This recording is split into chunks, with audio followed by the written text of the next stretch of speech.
C'est une nouvelle douche froide pour l'économie américaine, avec encore de maigres créations de postes aux États-Unis en août dernier, et au passage sûrement aussi un revers pour la politique économique de Trump. Bonjour Véronique.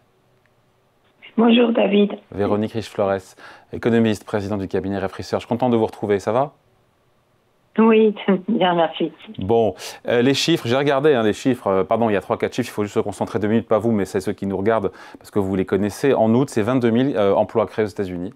On attendait 75 000. Les experts attendaient donc 3 fois plus. Sur 4 mois, on a en gros en moyenne 20 000 créations de postes par mois en moyenne. C'est 3 fois moins qu'il y a un an. Voilà. On a des destructions de postes dans l'industrie cette année, depuis le début de l'année, quasiment 80 000. Et même pour la première fois depuis 4 ans, des destructions de postes qu'on a eues au mois de juin, 13 000. Beaucoup de chiffres, pardon Véronique. Tout ça, est-ce qu'on peut dire que ces chiffres sont inquiétants ? En tout cas, il montre une rupture très nette. Dès le mois d'avril, c'est la révélation ou les révélations du rapport de début août, qui montre effectivement une cassure du marché de l'emploi à partir du mois d'avril, c'est-à-dire le mois où effectivement Donald Trump a annoncé, le mois du Liberation Day, où a annoncé ses droits de douane. Et pour l'instant, le constat, c'est que le marché de l'emploi est à l'arrêt. C'était vrai pour le mois de juillet, c'était également vrai à 22 000 près au mois d'août, à l'arrêt depuis le mois d'avril. Les destructions d'emplois, elles touchent un nombre de secteurs croissants. Elles ne sont pas forcément massives, mais effectivement, on note, vous l'avez dit, le secteur manufacturier, le secteur des services professionnels, qui montre bien que les entreprises probablement sont sous contrainte également et économisent, et donc ça se retrouve sur l'emploi, les transports, le commerce, et pourtant on a eu une activité commerciale qui a finalement été très soutenue, notamment par le stockage excessif dans prévision des droits de douane, mais ça suffit pas. Et après, un petit peu dans la construction, etc. Et finalement, on se retrouve dans une situation où le seul secteur aujourd'hui et encore qui continue à créer de l'emploi, c'est celui de la santé et de l'éducation. Et quand on regarde dans le détail, il s'agit surtout des postes dans l'aide sociale. Voilà. Juste Véronique, Véronique, sans faire de politique, ce gros freinage qu'on a compris, vous l'avez dit, marché de l'emploi qui est à l'arrêt aux États-Unis, on peut le dire, encore une fois, en étant apolitique, c'est le résultat de la politique économique de Trump. Qu'on qualifie ça de revers ou pas, c'est le résultat de sa politique. Alors, il y a pas mal de temps que le marché de l'emploi vivote, on va dire, donc était très fortement soutenu avant l'arrivée de Trump, notamment par les emplois publics et par des phénomènes de rattrapage toujours en cours post-Covid.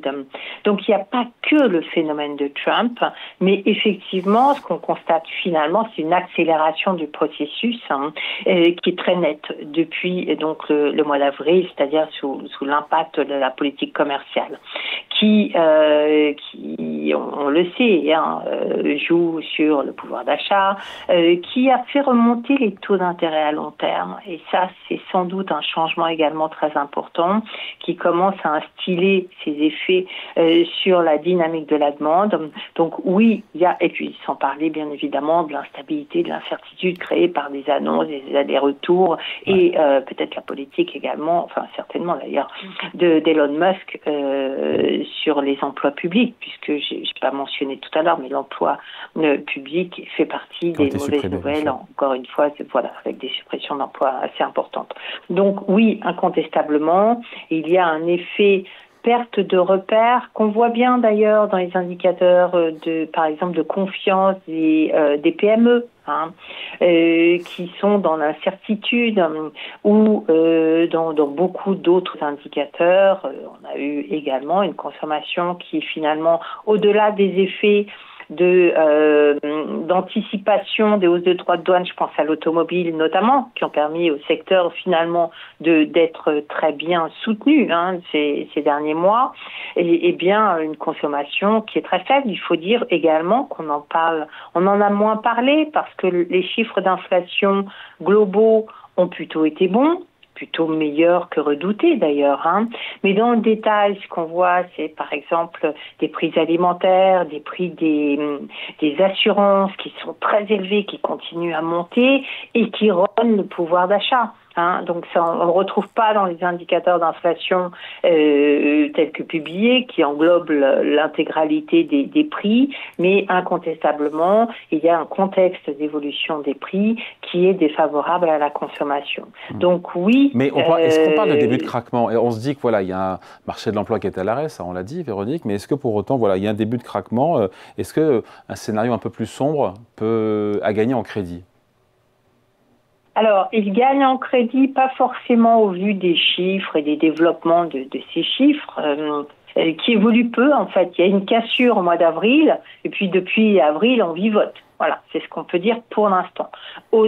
Néanmoins, avec quand même le sentiment que les pertes d'emploi se propagent à un nombre de secteurs accru. En revanche, si on remet ça dans la perspective, nous parlons des chiffres du mois d'août, c'est-à-dire le premier mois où, a priori, les droits de douane ont été mis en place, généralisés, à l'exception de ceux à l'égard de la Chine.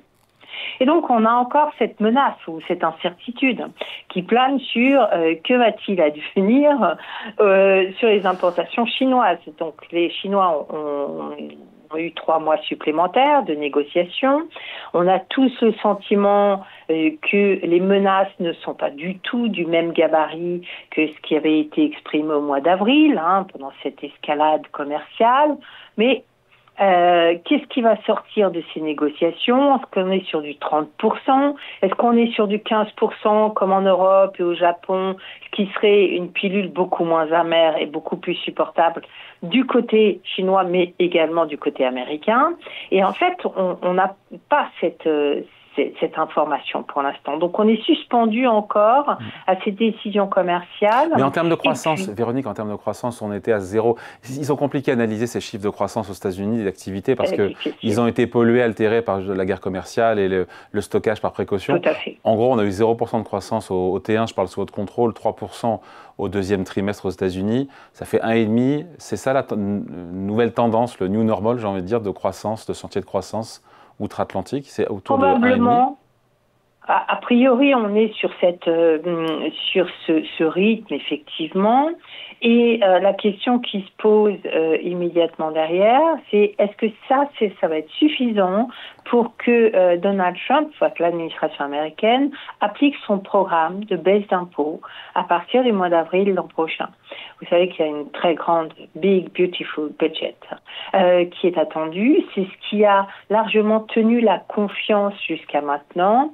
Or, pour parvenir à baisser comme il l'entend la fiscalité, et puis il y a beaucoup de crédits d'impôt également, eh bien, il va falloir un peu de recettes publiques, surtout au moment où les taux à très long terme de financement de l'économie américaine et du Trésor sont très élevés. Ils sont montés de manière assez vertigineuse en réalité, complètement déconnectés de ce que les marchés attendent de la Fed.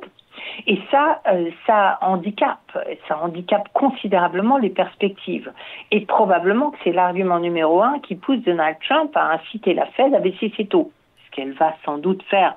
Parce que précisément, in fine, le marché de l'emploi commence à devenir problématique et menaçant, et que de fait, Donald Trump aura cette baisse de taux très attendue et très quelque part exigée, mais pas les conditions qui vont avec. Donc on a quand même beaucoup d'éléments qui laissent penser que le deuxième semestre va être compliqué. Jusqu'à présent, on pouvait dire c'est pas grave parce que derrière la réforme fiscale va récupérer tout ça. Aujourd'hui, voilà, le doute se déplace. Il se déplace du côté de cette perspective de réforme fiscale et de fait, les perspectives économiques pour cette année et peut-être pour l'an prochain commencent en tout cas à être scrutées et interrogées. Allez, merci beaucoup. Explication signée Véronique Riche-Flores, présidente du cabinet Ref Research. Merci Véronique.